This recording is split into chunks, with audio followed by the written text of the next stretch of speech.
Good afternoon, everyone. It's my pleasure to welcome you to this webinar, COVID-19 Fact versus Fiction. I'm Carly Lovelet, the Manager of Clinical Research for the St. Lawrence Health System. And today you're going to be hearing from Kylie Brogel, the Infectious Disease Physician Assistant at Canton-Potsdam Hospital. Hi, everyone. This program was developed by the St. Lawrence Health System Clinical and Rural Health Research Department in collaboration with the Patients Program at the University of Maryland, Baltimore School of Pharmacy. The research department's mission is to connect members of the North Country to innovative and modern medical treatment options in a safe and trusted way, while contributing to the scientific community through a rural health lens. We offer a variety of clinical trials ranging from chronic obstructive pulmonary disease to lupus to COVID-19. So I encourage you to visit our website to reach out to us directly to learn more about the opportunities that you have to engage in research. The members of the Patients Program partner with patients and care providers to answer questions about the best treatment options to improve health and quality of life. They have provided subject matter expertise and guidance throughout our journey towards creating a patient-centered research program, and they're a pleasure to work with. Lastly, this educational series is funded through a Patient-Centered Outcomes Research Institute Eugene Washington Engagement Award. Although this webinar is specifically focused on COVID-19, we are offering educational sessions where you can learn about patient-centered research. So we have details on upcoming sessions towards the end of this presentation. All that being said, it is my pleasure to welcome Kylie Brogel, Infectious Disease Physician Assistant. Kylie graduated from Clarkson University PA School and has been an integral part of the COVID-19 treatment tier at the St. Lawrence Health System. Although we've been living with this pandemic for most of 2020 now, we are still learning more information about this virus on a daily basis. There is just as much misinformation out there as there is factual information, and Kylie is here to present the facts as they stand today and hopes to continue the conversation about best practices and how we can keep our communities safe. So Kylie, if you're ready, the floor is yours and you can take it away. So hello, thank you all for coming. Thank you, Carly, for that great introduction. And a little bit more about myself. I've been part of the COVID treatment team at Canton-Potsdam Hospital, rounding on all of our COVID patients. I also am involved with our testing centers. So this has really been the focus of my life for the last couple months. So I'm excited to share some facts and fictions with you so we can all get on the same page. So we'll start with some learning objectives. So I'm hoping that after this event that you'll feel like you understand more about the differences between COVID-19 and the flu, how well preventative measures like masks, social distancing, hand hygiene help reduce transmission risk, the safety that you should feel when going to see a provider or going to the emergency room, and a little bit about COVID-19 testing. I think that it's a really interesting topic to talk about. We hear kind of just like skimming the surface through media, but we'll get a little bit more in depth and hopefully that'll answer some questions. So we'll jump into COVID-19 versus flu. So I'd like to start out by saying COVID-19 is the name of the syndrome caused by the SARS-CoV-2 virus, and flu is a short name or kind of the syndrome name for influenza virus. So these are two pictures you have here. On the left is the SARS-CoV-2 virus, and on the right is an influenza virus. You can see they have some similarities in their spherical shape, most viruses are, and they have these, what we call spike proteins on the outside. And what makes them the same is that they both have them. However, you can see they appear to be a little different, maybe different in shape or size, and that really helps differentiate viruses from each other. A lot of them will act similarly, but these spike proteins and the way they appear actually impact the way they affect us in our bodies. So keeping that picture in mind, and it tells you a little bit about how these viruses work when we become ill. So we'll start with some symptoms too, because these are both COVID-19 and flu are viral upper respiratory syndromes that also can have some atypical features. So by and large, the symptoms are a lot alike, and that can be concerning and cause anxiety because Is it the flu? Is it COVID? How do we know? Well, common symptoms that have happened in both COVID and influenza: fever, body aches, general malaise, shortness of breath, fatigue, feeling really tired and run down, maybe chills and sweats. Those are some of our common symptoms across both conditions. However, one of the really targeted symptoms for COVID 19 is going to be the loss of taste and smell. That one's pretty specific to this virus that I can't really think of another virus that causes it this profoundly. It's not in all patients. So just because you don't have loss of taste and smell doesn't mean you don't have COVID. If you do have loss of taste and smell, it's probably not the flu, it's probably not the common cold, and that should prompt a call to a medical provider or scheduling to get tested for COVID 19. Something else to be said about symptoms regarding COVID 19 and influenza are COVID 19, we've seen, can run from complete asymptomatic, which means not a symptom at all, while still having SARS CoV 2 virus in our system and being transmissible, to very severe and kind of a fairly high mortality rate set of symptoms. So it runs across the whole gamut. Influenza also has a high rate of hospitalization and can have quite severe symptoms, but it also can have relatively mild symptoms. We don't typically see asymptomatic flu. However, we don't typically test for people who aren't symptomatic. So there's something to be said that there may be individuals who have flu, but we're not testing to see them at that asymptomatic stage. And the duration of symptoms is a little bit different between the two. It can range for as short as 0 days in asymptomatic, 1 or 2 days, but COVID 19 symptoms seem in certain populations to persist upwards of months. We don't tend to see that in influenza. So we'll dive a little bit deeper into the influenza virus first. So influenza virus is considered a seasonal virus, which means part of its life cycle or its epidemiology is based on the seasons, which is why we see a large amount of cases in the fall and the winter, usually between October and March, and then cases die down in the summer. It doesn't mean that it's not transmissible in the summer, but it is not as readily in the environment for us to acquire and then transmit via close contacts. And for the influenza virus, we have two known subtypes, influenza A and influenza B. And we usually test for both different types and subtypes of influenza. They have similar symptoms, but often influenza B can be a bit more mild, whereas influenza A can be a bit more severe. And we'll talk a little bit more about what transmission means and what types of transmissions there are. So for influenza specifically, we consider this a droplet transmission virus, which means the particles that transmit virus are actually fairly large, kind of like a sneeze, and a droplet that's macro in size where you can see it with the naked eye, and it's heavy enough that it falls to the ground quickly. That's kind of the tenets of being a droplet virus or a droplet transmission. So simple masks, surgical masks, any kind of physical barrier has a filter that will keep these large particles out. Any type of barrier is really protective because the droplets don't make it very far in the air before they drop because of gravity.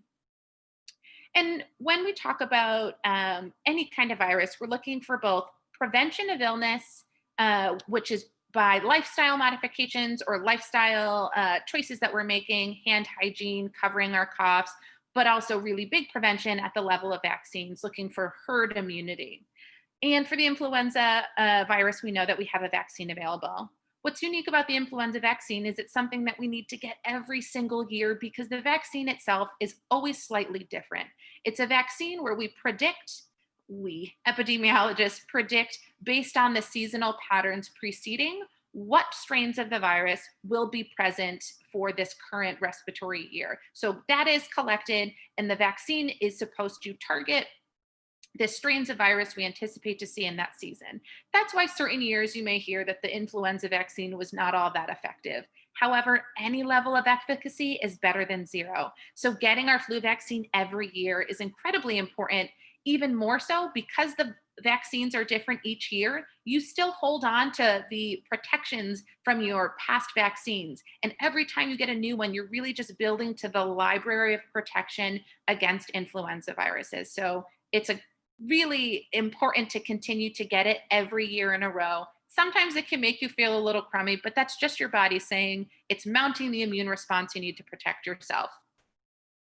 Talking about the history of influenza, it too has been a virus that's caused pandemics before, most historic being 1918, but also there was the 2009 H1N1 swine flu. And so sometimes you can hear influenza being talked about by its H or N number. And it's just a further way about different strains that compose the actual virus and what they look like. And that's what epidemiologists look for when they're trying to produce the vaccine. So as you can see in the slide, there is something called an R naught number, which is that R subscript 0. R naught is the symbol for how transmissible or contagious a virus is. The number indicates how many other individuals a positive person can infect. So if I am positive, the R naught value tells us what the average number of people a single positive person can infect. So anything over whole number 1 means that this risk of transmission can be logarithmic because I can infect one person, that person will infect one person.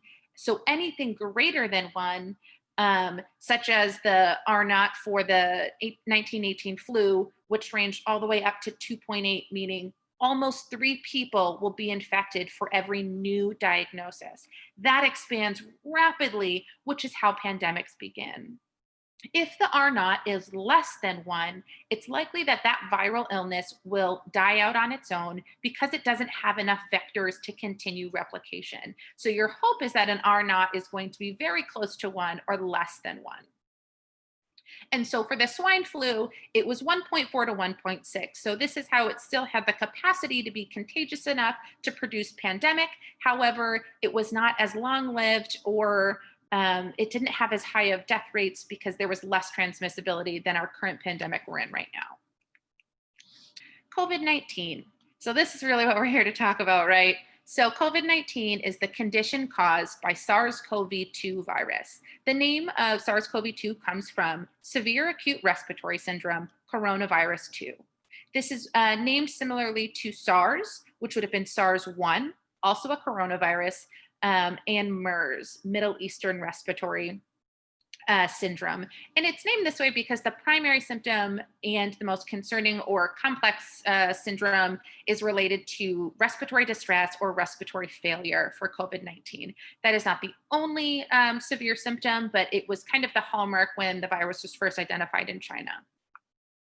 And unlike influenza, where we have so much data to tell us about the characteristics of the condition, a lot is still unknown. And so for COVID-19, there may be more than one strain. However, at this time, 8 or 9 months into the pandemic, there has not been clear-cut, unique strains based off mutations that seem to be viable or different enough that we can identify them. Scientists are constantly looking for them, and they may exist because viruses can mutate, but the question stands on, will it propagate and become more mutated and potentially a more independent strain? So there's literature out there supporting that there has been mutations, but nothing that we've identified specific subtypes currently. Transmission. This is kind of a hot button topic. A lot of people have differing opinions, and the literature is kind of sitting in between 2 modes of transmission, which we'll talk a little bit more about in just a second. So the two it may sit in between is airborne versus droplet. So if you recall when I was talking about it for influenza, droplet is when the particle is large and gravity is going to bring it to the ground or to the closest surface, which means it's not in our ambient air. And airborne is that ambient air particle, where the particle is so small it actually floats in the air and can be moved based on how much we're talking, and just the force of speaking or singing or coughing will have it transfer through the air, and it keeps it around our nose and mouths, as well as those who are close to us. That's the major difference, and which means we need to take different kinds of precautions when we're in close contact with individuals who have COVID-19 versus something like the flu. So because we don't know enough, our practice at Canton Potsdam Hospital and kind of the standard for healthcare right now is to presume that it's an airborne based transmission, which means we're using special filtration systems, special masks like N95s, and trying to have the best ventilation that to help suck out the particles so they're being removed from the air before they can come in contact with a person who's uninfected. Vaccines, that's definitely something we're hearing a lot about. And there are many vaccines that are in late stages of human subject research, which is phenomenal. Common ones that are currently being part of research are the Johnson and Johnson, Moderna, Pfizer, AstraZeneca. They're in varying stages, and at times you may hear that some of the research has been put on hold. And then may resume again. So as of right now, there is not any FDA approved vaccine that has left human clinical trials and is on the market for the public. However, they're working as quickly and as safely as they can to get a vaccine that's safe for the masses. That is going to be a huge change for us and in the nation to head towards a safe approach to herd immunity. Herd immunity might be a term that you've heard, where all it is saying is that when we need to get a large amount of our population, somewhere between 80 and 90% of us, to have immunity. There's different ways of approaching herd immunity, such as natural herd immunity, where we let people get ill and use our own natural immune systems. However, that can have serious consequences of people becoming too ill and often increasing our mortality rates, which just seems too dangerous. Our alternative to reaching herd immunity is through vaccination. Vaccination would bring us to a place where we have the immune response needed to protect ourselves. And what it does is also protects the small population of individuals who it may not be safe to get the vaccine. There may be allergies related to it, but we want everyone who can and is safe to receive a vaccine to get that vaccine, because not only does it protect ourselves, more importantly, it protects those that are unable to get vaccines. So it's always something that not only is it for us, it's kind of a responsibility we can help to take for our neighbors, for our family members who may be immunocompromised, to help protect them as well. And when we're talking about the R naught, this is kind of an impactful statistic where the R naught for COVID, it is still being worked on as more data comes in. However, it's over 5, which means one person can easily infect greater than 5 people. And it may be unknowingly because you may be asymptomatic, as we know that there's asymptomatic transmission. And so that's really powerful, because once one person infects 5, those 5 infect 5 more, and we are at thousands of people who can quickly be involved because of how contagious or transmissible that this virus is. So I'll just briefly review, as we talked a little bit about airborne transmission versus droplet transmission, there's also other modes of infectious disease transmission. You may have heard about contact transmission. That was discussed briefly in COVID-19, where there's concern that when we touch things with our hands or touch solid surfaces that may have virus on it, is that a means for transmission? And there is something to be said that likely if you touched a countertop that somebody just sneezed on and you caught some of those particles on your hands and put them in your eyes, nose, or mouth, that would really just be carrying those droplets into your mucosal barriers, and you could become infected. However, other illnesses, it's not as much, where it can live on surfaces for days, weeks, and that's what we consider contact precautions, where it's necessary to clean all surfaces effectively, and it's not so much something that you're breathing in. Droplet spread, like I said, is about larger particles that almost all masks or any kind of facial covering would filter through, because the particles are so large and they also don't sit in the ambient air. Airborne precautions are those for those small particles, and that really changes the way we need to protect ourselves when we're engaging with people who may have airborne transmissible illnesses. Other illnesses include measles or tuberculosis. So we use the same precautions for COVID-19 right now that we do for tuberculosis and the measles. Vector-borne and vehicle-borne are more for things that you may get from mosquito bites or tick bites, but not really relevant for COVID-19. And here is information that is important to know. It is constantly changing as we get more data, but it's something that is impactful. So it's difficult to accurately report flu and COVID targeted death rates because there's asymptomatic individuals and we're not testing, it's not possible to test all individuals to have a true rate of how many people may have it in a given population. However, using the current statistics, right now, the COVID death rate is approximately 6%. That's a very large number for a viral illness, particularly a viral respiratory illness. And for influenza, it's roughly 1%. So there's a 6 times more likelihood of dying from COVID-19 or complications thereof than of influenza. And we know that there's a high rate of death in influenza, as we likely know somebody who may have passed from this. So this just reminds us of the severity of this illness and how it's not just one that affects the elderly or the immunocompromised. We're seeing it in all ages. And we really need to do all that we can do to protect ourselves, which ultimately protects others, to reduce transmission overall. So I'll briefly talk about kind of what can we do to reduce transmission, which ultimately will lead to reduced death rates. By reducing transmission, we're not changing the severity of the illness. The virus will act as it will if we acquire it. However, if we can stop the acquisition of virus, then overall our death rates are going to decline. So not only is it important to identify the virus, as you can see here, the big spike was when the pandemic happened in 1918. And then you see it trend down as more was known about the virus. It was identified as influenza. Vaccines start to develop. But also, as we learn things like identifying the virus, then we can institute lifestyle changes or day-to-day behaviors that are going to help reduce transmission. And so things like hand hygiene, protecting our noses and mouths, with face coverings or masks, and social distancing. This graph also just shows us a little bit more in a visual manner about what the death rate looks like across multiple countries who have approached COVID-19 a little bit differently.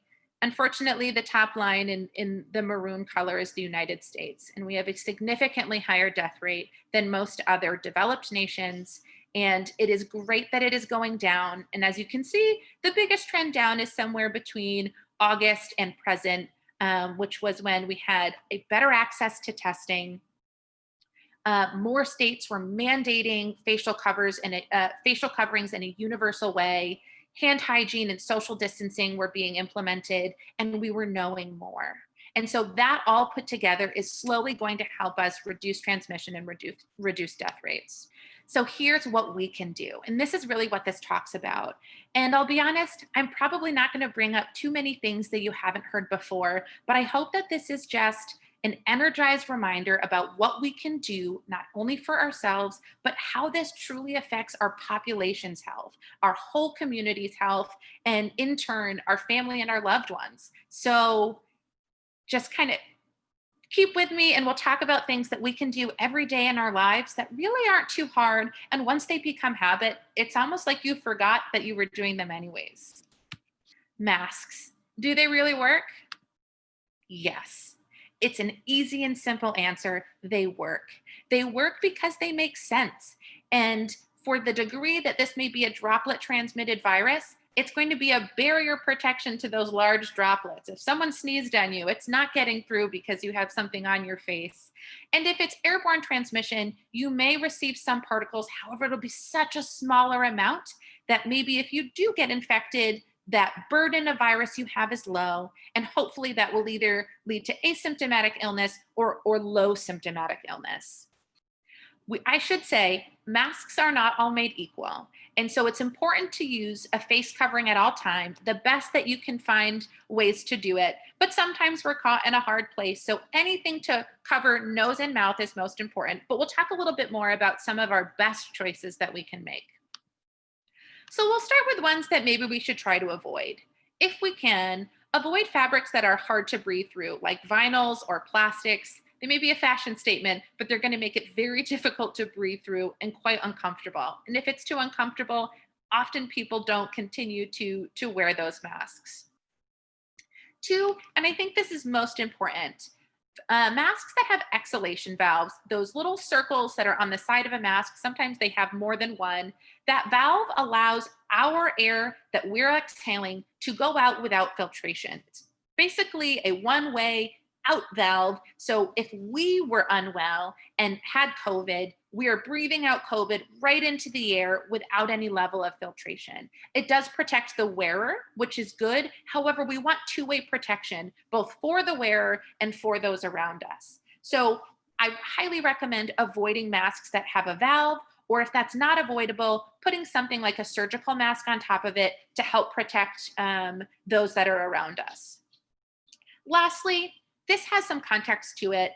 There are masks that are intended for healthcare workers primarily because we're in a mask shortage, and the best way we can protect ourselves, which allows us to stay healthy to help protect our community, is to decrease the utilization primarily of things like N95s or respirators. So the hospitals have our best access to them, and our healthcare workers as well. Surgical masks are very common, sometimes called ear loop masks, and they're distributed, at pharmacies or grocery stores. And those are common and appropriate to use because we have production of those. So this is not to say that they're not good masks, but we want to prioritize what kind of masks that we're wearing and who's wearing them in what settings. So here's two really good examples about why masks work.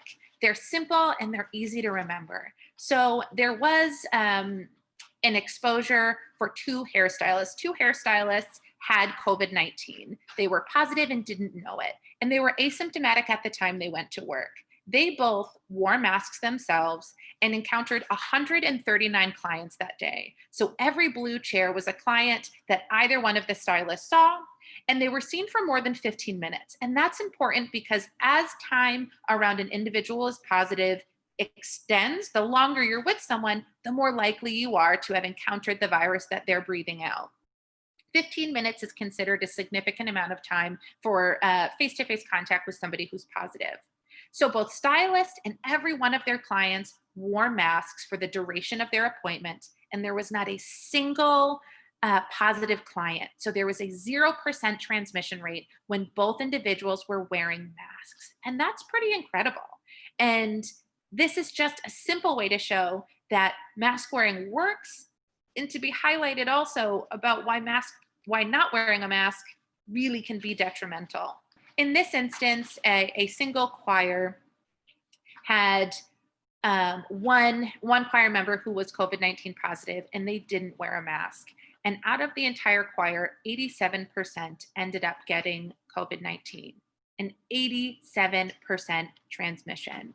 Now, to be fair, this environment was a little bit more hospitable for transmission in that they were singing for a long period of time. So that's lots of talking, lots of particles leaving the mouth and nose. But it shows that even if masks were worn, we could reduce the overall number. It may not be zero, but it's important that we do what we can to reduce the number to as close as zero as possible.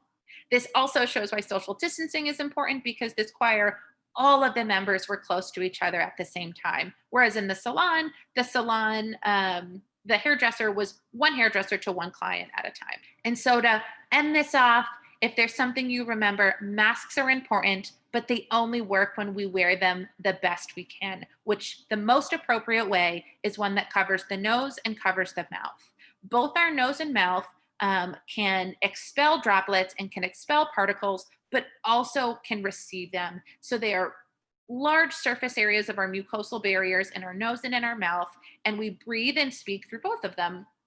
Well, speak through our mouth and can expel particles just as quickly as we can inhale them. So covering both the nose and mouth is incredibly important. If we leave the nose uncovered, it's virtually like you're not wearing a mask. And this is one where we need kind of 100% commitment to good mask wearing. So some common mask myths, we got to get to them. They exist, and let's try and myth bust them. I can't wear a mask because I have glasses. It's hard. It's a myth because we can wear them, but it doesn't mean it's easy. As a glasses wearer myself, there's a lot of fogging that can happen. However, some nifty techniques that I've found myself doing is that if your glasses go beyond the level of the mask, it will help with the ventilation and you won't fog up your glasses. But you very much can wear a mask. Right now I'm in a space where nobody else is with me, but when I'm at the hospital, I wear a mask for the entirety of my shift if I'm not eating. And I do it without really too much hindrance on my job. I can't wear masks because I have asthma. The myth is you can, and it really won't affect the way that you're receiving oxygen. And that's the biggest point I'd like to make is that masks do not affect the level of oxygen that we can receive, and it doesn't actually retain CO2 around the mouth and nose. The CO2 filters straight through the mask, just as the way the oxygen filters in. What can happen for those that have asthma, when you feel short of breath or feel like you're having an asthma attack, that's actually a very anxiety provoking feeling. And it causes us to take short, quick breaths where we're not doing deep inhalations. And when that cycle starts and short breaths are being exchanged, what's happening is you're not getting the appropriate amount of oxygen, not because of the mask, but because we're not taking a natural, deep breath in. And so my recommendation and my little tips for those that struggle when you first put a mask on is to be really intentional about your breathing. Take slow, deep breaths in through your nose and long breaths out through your mouth. Once you've regulated that, you won't feel that tightness where your brain is saying, "Oh, I don't have enough oxygen," even though it's coming from the pattern that we're breathing. So start your day that way. It kind of helps you have a good outlook for the rest of the day and should reduce that feeling of shortness of breath related to kind of an asthma attack or feeling constricted. And similarly, I don't want to wear a mask because I'll be breathing my own waste or CO2. We expel CO2 actually quite forcefully when we're talking and passively when we're exhaling. But the particle itself is so small, it is filtered through our masks just as easily as O2 is filtered in. N95 masks, which we've been wearing before COVID for other conditions, like I said, measles or tuberculosis, that mask specifically has such a tight seal around the face that the goal is that nothing escapes beyond the sides and all air is filtered in and all waste is filtered out. That is the mask we've worn for decades and haven't had any problems with CO2 retention. And it really doesn't change our ability to exhale CO2 safely. Social distancing. This was a really clever term that came together in the beginnings of the pandemic because as social beings, we will be around others in public. We will be around strangers and those we don't know what their COVID status is, if they're symptomatic. And so the best way that we can protect ourselves, additionally to masks, is social distancing, which is keeping a safe distance between you and others. It's just as simple as staying 6 feet away.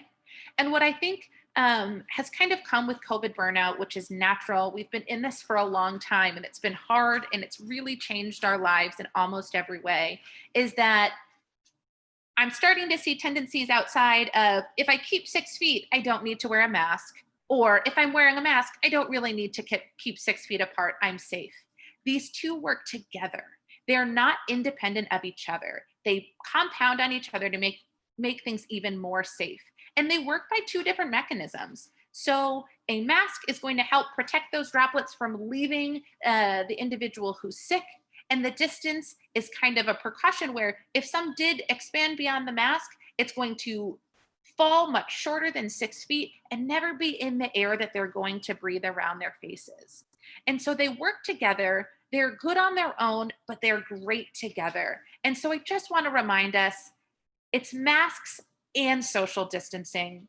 Find your quarantine, find your people that you live with, and maybe a set of neighbors that you know what their daily habits and what their risks of exposures are. And those are your people where you may choose to stay 6 feet apart without a mask and be outdoors, or wear a mask and occasionally be within 6 feet of each other. But in all public settings, lines at the grocery store, it's hard to keep 6 feet, but we should try and remember every time. When we're waiting at the gas station, anytime we're in public, really being conscientious that 6 feet is two full arm lengths away. If you feel that you can tap someone on the shoulder, you're probably too close.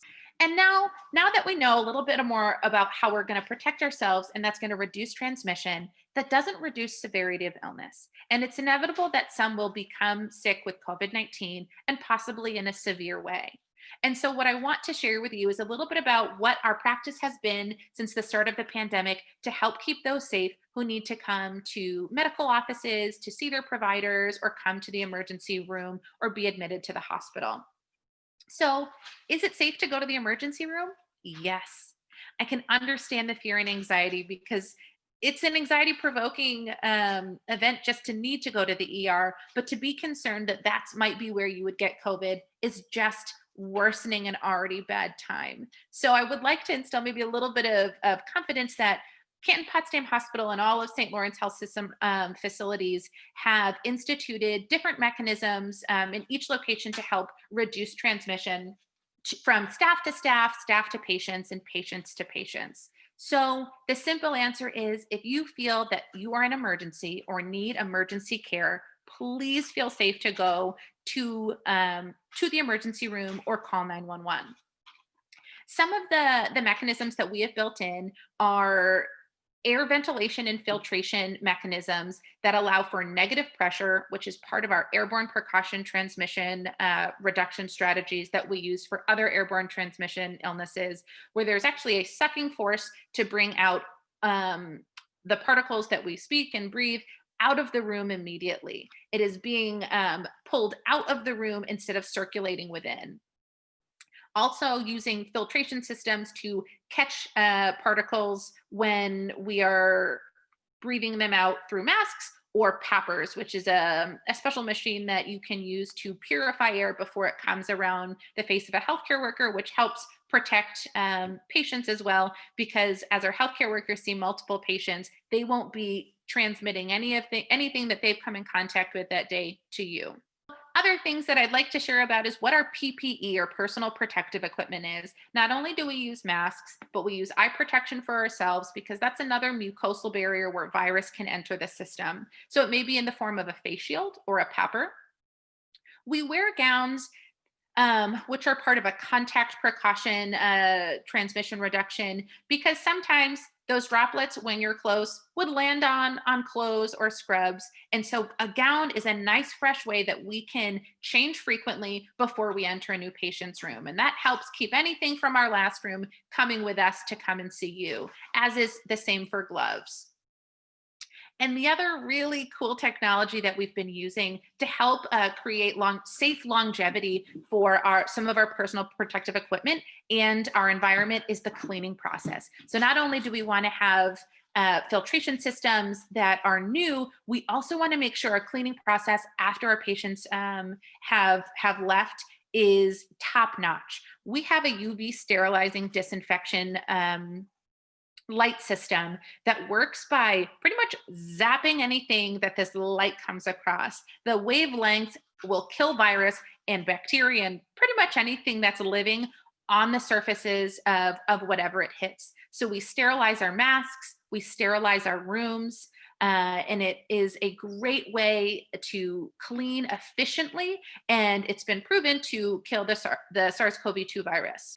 Is it safe to go see my provider? So you may say, I'm feeling unwell, but I don't think I need to go to the emergency room. And that's a really good question to ask, because we still have outpatient care, which is likely the most appropriate care for most patients. And our offices too have been fitted with cleaning technologies and air filtration when needed to provide a safe environment. We also use screening systems to make sure that all of our patients are aware if they have any symptoms, and is it appropriate for someone to come in for an in-person visit. There's also telehealth that can happen if we feel that the risk for you or for the environment is too much, should you be a high-risk individual for COVID-19. So please feel safe. And if you ever have any questions, start with a phone call. Call your provider and say, do you think this is a good idea? There's always someone available to kind of help talk you through how you're feeling and what the right place for you to go is. But please don't wait until the last minute. Don't wait until you need to go to the ER. If you have a question, just feel free to call. So we've come to the part of the talk that I'm excited to share, but I'd like to start with a couple pieces of information for context. So when I'm going to talk about testing right now, it's actually not specific to SARS-CoV-2 or COVID-19. We're going to talk about different mechanisms that is used currently for COVID-19, but is also common testing techniques for multiple other viral illnesses. And that's because testing is changing every day. Guidelines change. Guidelines are different state to state. So you may have family across the country who says, oh, I can't get this test, or I got this test and it was so easy, you should just ask. And it really comes down to a lot of variables. Different labs perform different types of tests. Different tests require different specimen types, and different testing mechanisms innately have a different kind of turnaround time. I'm sorry for all of this crinkling in the background. I have a very excited dog who wants to learn more about COVID-19. So she's a little bit too excited. I hope that that's not too distracting. Um, and so these tests are not brand name tests. They're the way the test is performed to give you a little bit more context about maybe why your experience with testing is different than your neighbors, and maybe why you've had two experiences with testings that might be different. So testing, how does it work? Is it accurate? All these questions we want to ask ourselves. And each test is different and should be considered in a different way. Accuracy is a combination of, is this test specific for the condition that I'd like to know if I have? And is it sensitive? Is it going to detect that I have it with good levels of detection, where when it says it's negative, or if it says it's positive, it's positive. So when you put those two factors together, is it going to tell me the condition that I have? And does it tell me with pretty good odds that it's correct? That's kind of the components of accuracy. So there are many different types of COVID tests. And I think the other confusing part about all of this is everyone has kind of come up with colloquial language to talk about these tests, like, oh, you should get a rapid test. Well, what does rapid mean? There's tests that take 15 minutes, 20 minutes, an hour, same day. And all of those don't constitute the same test, but we may consider them all rapid. So when we're talking about it with language like that, it can be a little confusing, and you may actually be getting different results. And what we always want to do is match the right test with the right patient at the right time. And so, as said before, there are many different specimens that can be collected. So you may have an experience where they test your nose, maybe the front, maybe the back, maybe they're swabbing your throat. Maybe it's a saliva sample, and that's all dictated by where this specimen is going to go. Not every lab performs every test, like I said before. So if you ever have questions about what test you're getting or what test you think you should get, you should talk to your medical provider, because each is based off of the current scenario that you're in. So we'll start with the rapid antigen test. And I do use the word rapid antigen because that is actually part of the mechanism of this test. And so the purpose of this test is to quickly test ill patients. It's best used on somebody who is unwell, because an antigen is part of the viral structure, but it's not the virus itself. So you really need to have a fairly high viral load to have enough antigens in the system for it to be detected. So this is why it's a very quick test, usually in the market of 10 to 15 minutes for symptomatic patients. So the right population for this is somebody who's symptomatic and that we have a high suspicion of COVID-19 or whatever viral illness that it's testing for. So the pros to this test: it's quick. That's what we all want, but it's not always the right thing for us. There's various different collection mechanisms. There's rapid antigens on saliva, on anterior nares, which is the front of the nose, on oral swabs, and it depends on where your swab or specimen is going. And the last pro is it's looking for current infection. That's going to talk about, do you have COVID-19 right now? And do we think that you're transmissible? Unfortunately, it does not detect well when you're asymptomatic. So you may be an individual who does have COVID-19. It's before your symptoms present. Your rapid antigen might be negative, and we would consider that not an accurate test. But if we're not performing it on the right population, we're not going to get the best results. And so the cons are, if we're going to use this rapid test, which in scenarios it has been used, you need to do it with extreme frequency, something like every day on the same person. When you use the test at high levels in the same population, maybe like a company or a university where they're testing employees or students every single day, when you increase the volume of the testing on the same individuals, you increase the overall accuracy, and you'll be able to have slightly earlier detection. However, as a single test for somebody who says, I think I might have been exposed to someone, or I've been going out a lot, this wouldn't be the right test for you unless you had symptoms. Molecular testing. Molecular testing is actually a group of tests where it's actually looking for parts of the virus itself. It's going a little bit beyond the antigen, where we're looking for components of the virus. Maybe it's DNA or RNA, or something that is intrinsic to the virus itself. So the purpose of molecular testing, which includes RT-PCR, which is real-time reverse transcriptase polymerase chain reaction, might have heard that used as a common name for one of the most popular tests right now for COVID-19, is it's good for screening, preoperative testing, and for those who may have had a high risk exposure. It's really good at the earlier detection compared to something like a rapid antigen test. So who should we be testing? What population should we be testing? This type of testing is good for both symptomatic and asymptomatic. The farther you go away from your exposure, the more likely this test is to be accurate. So if you find out that somebody that is in your close contact, maybe a family member, was tested positive yesterday and you're feeling fine, you may test negative. However, in 3 or 4 days, your test may become positive because we actually are looking for parts of the virus. And as the virus replicates, the test has a better chance of being accurate. And so our molecular testing is going to be one of the earliest measures of detection for SARS-CoV-2. So pros, it's available for a diverse population of people: asymptomatic, symptomatic, screening, acute disease, a lot of different things. Great screening test. Currently, it's considered RT-PCR, a form of molecular testing, is the most sensitive and specific form of COVID-19 testing. Other forms of molecular testing also include nucleic acid amplification, which is performed at some labs and is also a fairly good test when it comes to COVID-19 testing. And this test is also looking for acute infection. Are you sick right now?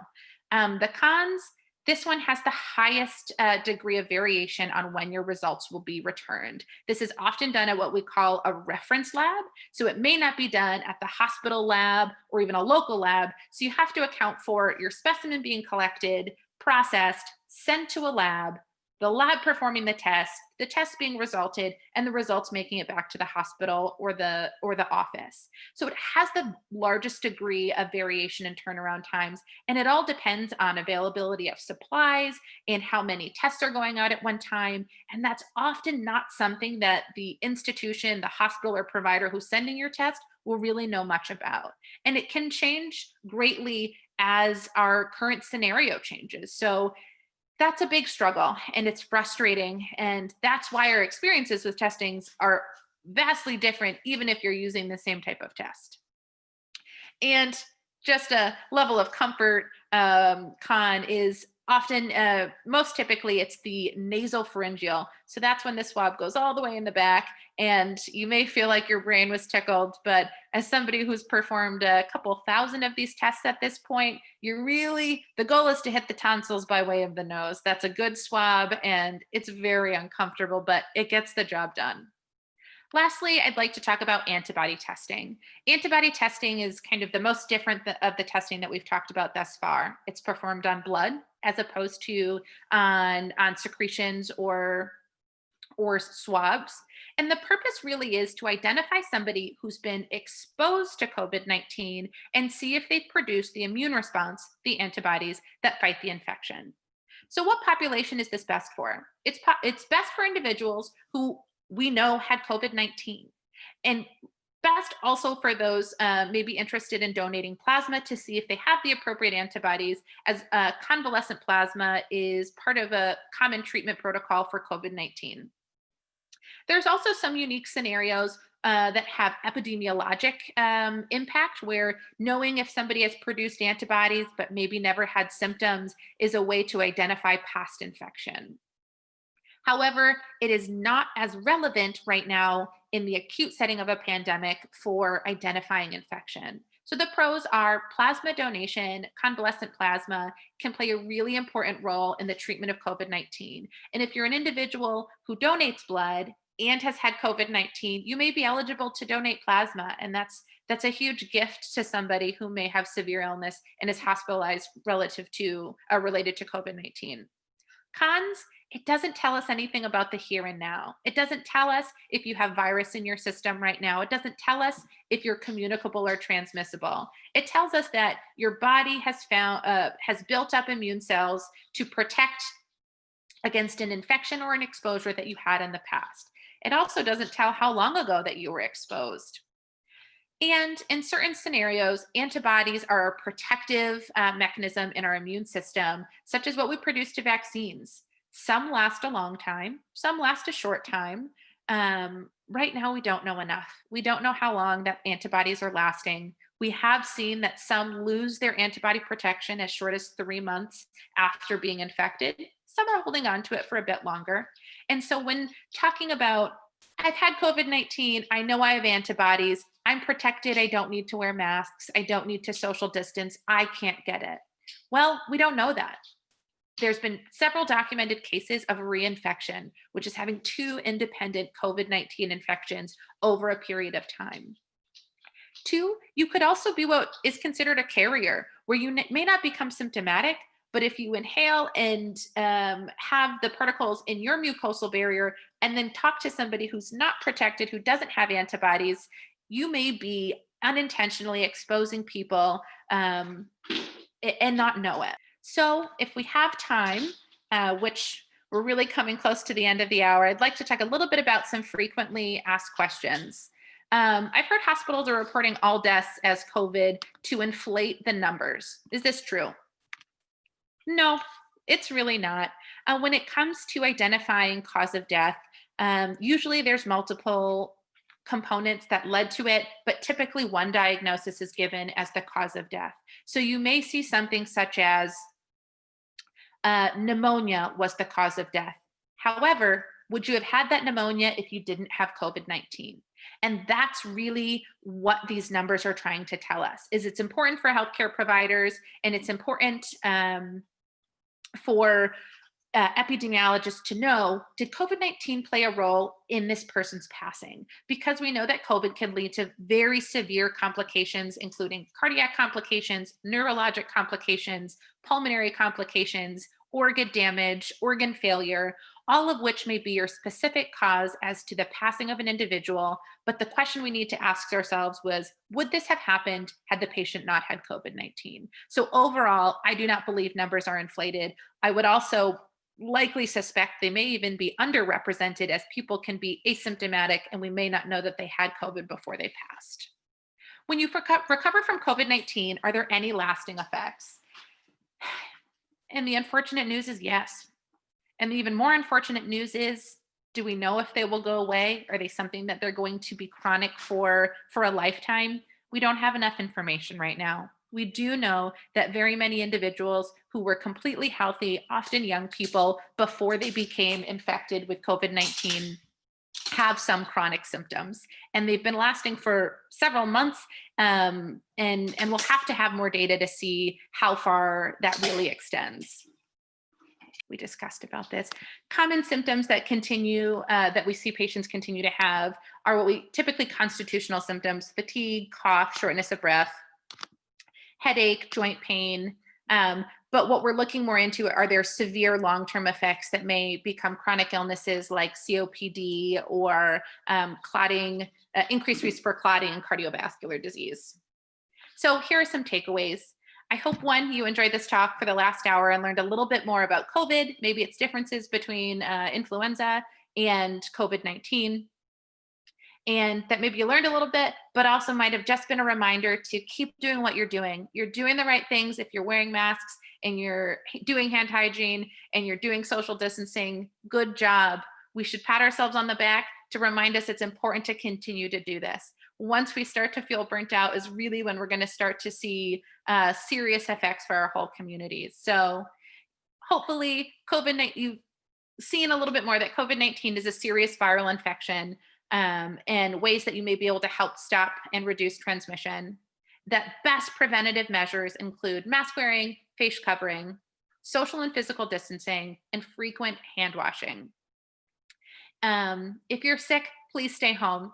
This is a little bit unusual for most people, where we work through everything, and this is just not the time for that. If you're not feeling well, stay home. keeps kids home from school who are sick, and contact a medical provider for further guidance. And if you feel at any time you need medical attention for something COVID-19 related or not, St. Lawrence Health System is here and prepared to take care of you and your family.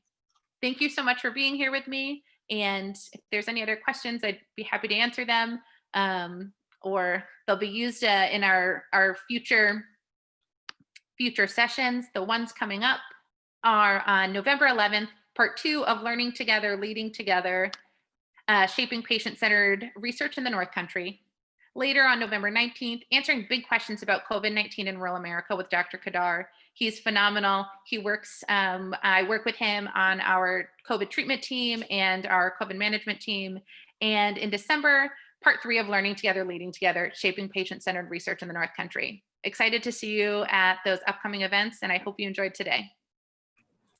Thank you so much, Kylie. That was incredibly informative, and you explained it honestly really well. We didn't get a ton of questions in the chat, but what we did get was a lot of support and encouragement, and people getting really excited to share this video further. So you're definitely providing a service to the community. I see that most of you did stick around, even though we are a little bit past 1. Kylie, do you have a minute or two to open it up to questions and see for those people that are willing to stay? Yeah. Okay. So if anyone does need to leave, we understand. I'm going to go on to the next slide. So you have our contact information. So please feel free to reach out to us with any other questions that didn't get answered through this presentation, or submit a topic or a question that you have that you'd really like to see covered in future COVID sessions. And please feel free to post any comments that you have in the chat, or raise your hand and we can actually unmute you to have a verbal discussion.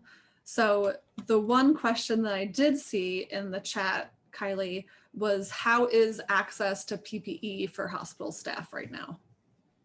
Great question. It's kind of a cornerstone of my COVID concern all the time.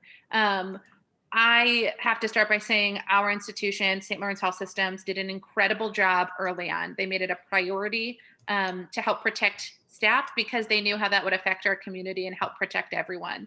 And it started with really innovative ways of extending use of the PPE that we have. And in conjunction with Clarkson University engineers, we were able to extend the lifespan of a mask by sterilization, also different kind of support mechanisms when masks kind of get a little bit old and floppy to really help continue that seal. And people who donated eye protection and face shields, we could always use more. That's the reality of where we are. Every health system could, but are we in a place where we have safe PPE every day? I can confidently say yes. And that is kudos to everyone helping that system and really buying in that it works. And it has really been effective because we haven't had staff to staff transmission within the hospital, which is pretty incredible. Great, thank you. We have more people saying thank you and great information. I don't see any hand raised. So I think we're about ready to close off for the day. We'll end this one. This was the one. Perfect. Oh. Reactions. She's just too excited, and her deepest apologies for being a nuisance. Hi, Kylie. Genevieve actually did submit a question. She asked if you have any advice for the holidays or creative ways to celebrate but still stay safe. Great question. So Thanks, tough. So tough, and I think it's going to be kind of unique to every family. And things being virtual have really been huge, and the kind of diversity of those who have learned, maybe even like our grandparents have gotten good on virtual events and Zoom and FaceTime. And so if you feel as though that you're a high risk person, being around somebody who is immunocompromised or older really just isn't that safe. And this is the time to share virtually and remember that being together longer in the future is going to be more important than being maybe together in person here and now. but also something to be said if your family is kind of part of that quarantine that I talked about, where you have included them in your circle of people of exposure, then enjoy it with those people. Things will look a little bit differently this year. And it's also okay to wear a mask in your house. If you feel that maybe you're going to a house that your exposure risk might be different than in your own home, or with your family members, wear a mask and social distance inside. Do the best that you can. Frequently hand wash, hand hygiene, and it's really maximizing the way you can protect. And we can always wear masks for the longest amount of time. We can do our best to social distance, with 6 feet being ideal, and hand washing. Great. Thank you. And we did get a comment about your dog, so thank you for giving us a preview of her. She's very cute. I don't see any more questions unless I missed one. So Kylie, feel free to, we have 2 Kylies on here, so it might get a little confusing, but jump in if I missed a question. If not, thank you so much for staying with us. Thank you for bearing with us and staying a little bit past. And please enjoy the rest of your week. And I hope to see you at the rest of our future presentations. So submit those questions, stay safe, and thank you very much. And thank you, Kylie. You did a great job. Thanks, everyone.